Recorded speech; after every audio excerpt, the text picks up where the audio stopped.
여러분, 주변에 한국말 하던 사람들이 영어로 말하기 시작하면 사람 자체가 바뀌어 보이는 느낌. 이거 저만 받는 거 아니죠? 제가 이거 바로 예시를 보여드릴게요. I think he can be one of the greatest players. I think toughest week, probably I would say on my end, I will do my best to make you happy and 네, 겸손한 성격으로 유명한 손흥민이 영어로 인터뷰 시작하니까 성격이 확 바뀌어버리죠. 네, 애초에 영어를 잘하려면 영어와 한국어는 라는 걸 알고 들어가야 되는 거예요. 이게 영어 학습의 첫 걸음이 되어야 되는 겁니다. 오늘 국내파로서 영어가 유창하게 된 제 노하우를 여러분께 공유해 드릴게요. Well, of course you can't expect to talk like him overnight, but as long as you keep this in mind, you'll get there eventually. 배움의 열정을 응원합니다. 영크릿 영쌤입니다. 여러분은 영어 공부를 하면서 이런 생각 해보신 적 있나요? 아, 내 영어는 왜 이렇게 딱딱하고 교과서 같은데 저 친구가 하는 영어는 이렇게 듣기에 자연스러운 거야. 어차피 그래봐야 나랑 쟤랑 영어 수준도 고만고만하고 하는 말도 별반 다를 게 없는데. 자, 이거 정말 여러 가지 이유가 있겠지만 전 지금 그 누구도 쉽게 얘기해보지 않는 가장 본질적인 부분에 대해 말해보고자 해요. 네, 제가 항상 하는 말이죠. 바로 영어랑 한국어는 전혀 다른 언어이기 때문인데요. 그러다 보니 영어를 한국어로 생각하고 하는 사람과 영어를 영어로 생각하고 하는 사람은 그 자연스러움에서 차이가 날 수밖에 없는 거죠. 라고까지만 말하면 너무 식상하죠. 우리 조금만 더 파고들어서 이게 도대체 그럼 왜, 어떻게 다르기 때문인 걸까요? 자, 우리 가장 큰 차이가 뭐라고 했었죠? 네, 어순요. 영어랑 한국어 어순이 거의 정반대라고 보면 된다고 했잖아요. 그런데 이거 사실 왜 그런지 생각해 보신 적 있나요? 언어는 그 나라의 문화를 반영한다 라는 말이 있죠. 그 말을 곰곰이 생각해 보면 언어는 그 나라의 문화가 녹아있는 것이기도 하지만 반대로 언어 또한 문화에 영향을 미친다는 것이죠. 우리 왜 무의식적으로 하는 말들 중에 너는 왜 눈치가 없니? 한국어는 끝까지 들어봐야 안다 라는 말이 있잖아요. 그런데 이거 우리야 당연하게 하는 말이지만 영어에는 정확히 이런 말이 없다는 거 알고 계셨나요? 이거 왜 그런 걸까요? 네, 영어는요, 그 언어에서부터 결론과 핵심 중심의 개인주의적인 그 나라의 문화를 반영하기 때문이에요. 누가 했어, 걔가 했어, 내가 먹었어, 걔가 봤대. 그 다음 무엇을 어떻게가 이어지죠. 거의 항상 누가 뭘 하다 먼저 개인과 결론 중심으로 말하죠. 그렇기 때문에 이 사이에 해석의 여지가 없이 명확한 반면에 한국어는 어떻죠? 네, 내가 금요일 저녁에 어쩌고 저쩌고 해서 저쩌고 했어. 누가 뭘 했다라는 말이 맨 마지막에 오죠. 끝까지 들어봐야 이 문장이 뭘 말하고자 하는지 알 수가 있다는 겁니다.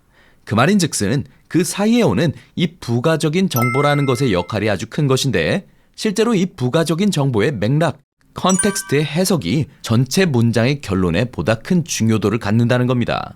이거 한국의 문화와도 놀라울이 많지 닮아있지 않나요? 그래서 눈치라는 말도 있는 거예요. 우리 한국어를 쓰고 한국에 살고 있는 한국인은 항상 나와 화자의 관계를 생각한 사회적으로 적절한 코드와 맥락에 맞는 행동과 말을 해야 하는 것이죠. 그 말인즉슨 말할 때 조금 더 개인의 주장을 강력하게 피력하는 것을 에둘러 말하게 된다는 겁니다. 자, 이거 아주 단편적인 예로 한국어로는 최상급을 쓰는 것이 부적절한 맥락이 아주 많은 걸 보면 알 수 있어요. That was the worst book I've ever read. That was the worst book I've ever read. Man, this is the best work you've ever done. Man, this is the best work you've ever done. 우리는 관계와 맥락을 고려해야 하는 한국인이기 때문에 최상급을 사용하는 것 또한 어떻게 보면 너무 오버하고 과장하는 느낌이 드는 경우가 많다는 것이죠. 이거 진짜 그렇지 않나요? 아, 그 책 내가 여태껏 읽은 것 중 최악이었어. 이게 네가 여태껏 한 것 중 최고 작업물이네. 걔가 우리 학교에서 제일 예쁘지. 왠지 이런 말 하는 사람들 우리 좀 꺼리게 되지 않나요? 주변 사람이나 상황의 맥락을 살피지도 않고 이렇게 오버하는 사람들. 그쵸? 그런데 반대로 영어는 맥락보다는 개인이 어떻게 생각하는지 그게 더 중요하다고 했죠. 그래서 아무 문제 없이 최상급이라는 우리에겐 어마무시한 방법으로 상황을 충분히 과장하고 강조해줘도 어색하지가 않은 거예요. 다른 말로는 다시 처음 결론으로 돌아가죠. 그냥 영어는 그래요. 한국어와 다른 언어라는 겁니다. 그러면 우리 어떻게 해야 되죠? 그죠? 한국어로 상황을 인식하고 그에 맞는 영어를 만들어내는 게 아니라 그냥 영어권 사람들이 어떤 상황에서 어떻게 상황을 강조하는지를 그대로 받아들여야 하는 겁니다. 오늘 영어에서 그만큼 자주 쓰이는 강조의 방법, 최상급에 대해 같이 배워보자고요. 기본 형태는 the 플러스 est인데요. strong, tall, crazy, hot 등의 기본 형용사 앞 뒤에 the est를 붙여주기만 하면 되는 거죠. The strongest, the strongest, the tallest, the tallest, the craziest, the craziest, the hottest, the hottest. 자, 그런데 이것이 긴 형용사를 만나게 되면요. 앞에 the most를 붙여주는 걸로 대체합니다. 자, 이것도 종이에 적어서 정리하지 마시고요. 그냥 이게 긴지 아닌지는 직접 소리내서 말해보면 알 수 있어요.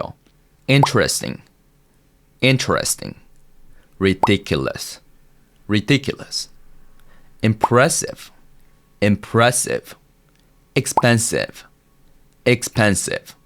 자, 이렇게 딱 발음해봤을 때 길게 느껴지는 형용사는 앞에 the most를 붙여서 말해주는 거예요.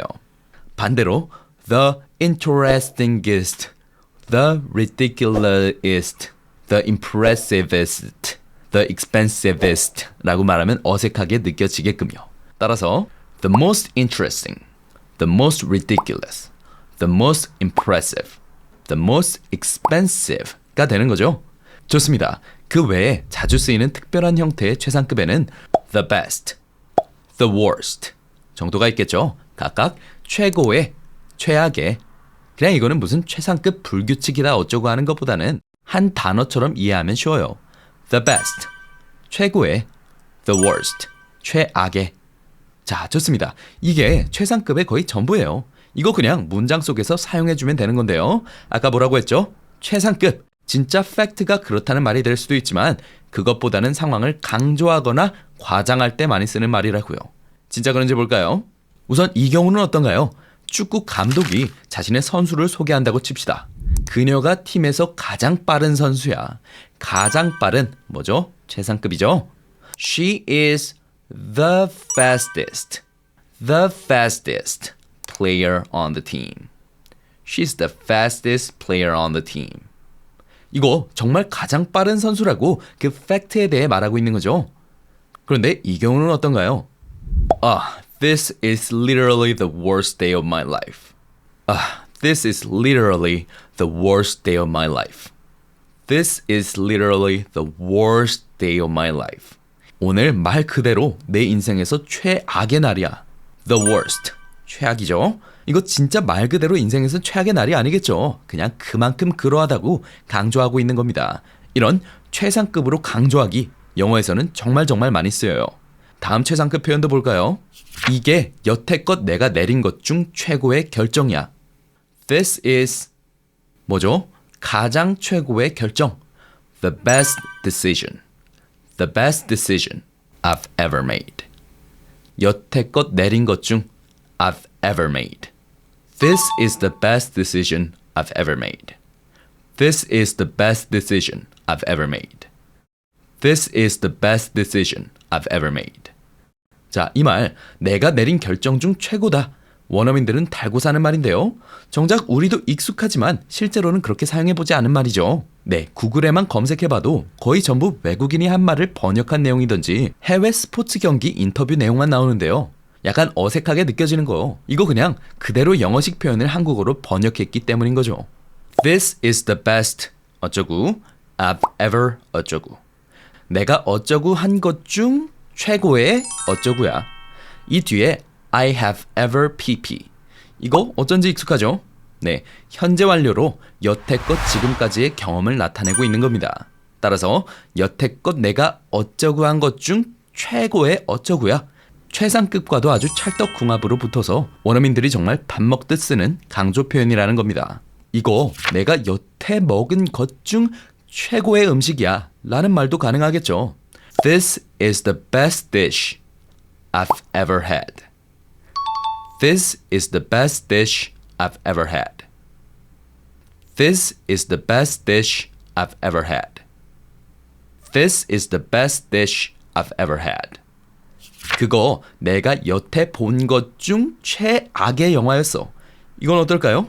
그쵸? 최악의 the worst 써주면 되겠죠? That was the worst movie I've ever seen 되는 겁니다. That was the worst movie I've ever seen. That was the worst movie I've ever seen. That was the worst movie I've ever seen. 그럼 이거 여러분도 해볼 수 있겠죠? 이 클래스가 내가 수강한 것 중 최고야. 이건 최고의 클래스야. This is the best class 되는 거죠. 강의를 수강하는 건 take 하는 거니까 I have ever taken 되는 거죠. PP 자리에 오는 거니까요. This is the best class. 이건 최고의 클래스야. I have ever taken. 내가 여태 수강한 것 중. 따라서 This is the best class I've ever taken. This is the best class I've ever taken. This is the best class I've ever taken. 네, 어쩐지 너무 오버하는 것 같은 이런 최상급 표현. 원어민들은 밥 먹듯 강조하며 사용하는 표현이라는 거, 그리고 거기엔 문화와 언어의 차이가 존재한다는 거. 따라서 우리는 상황을 한국어로 생각하고 이걸 영어로 번역해서 생각하면 안 된다. 그냥 그 상황에 맞는 영어식 표현을 영어식으로 그대로 쓰자 라는 게 오늘의 결론인 거죠. 자, 좋습니다. 오늘은 최상급 표현을 배우면서 밋밋한 상황을 강조하는 법 배웠죠? 우리로서는 도저히 엥? 하게 만드는 말들, 영어식 표현으로는 너무 자연스러운 것이 많다는 거 알 수 있었죠? 그러고 보니 제 교포 친구 중에 재수 없다고 오해 정말 많이 받는 친구가 있었는데 어쩌면 문화적인 차이, 이 언어와 관계에 있다는 거 우리 모두 이해하고 넓은 마음으로 상황을 바라보는 마인드 함양하면 좋겠죠? 자, 오늘 영상은 여기까지고요. 다양한 일상 맥락의 발화 훈련 프로그램으로 꼭 오늘 배운 내용 최소 5회씩 반복 발화해 주시는 거 잊지 마세요. 그럼 전 다음 영상에서 뵙겠습니다. 감사합니다.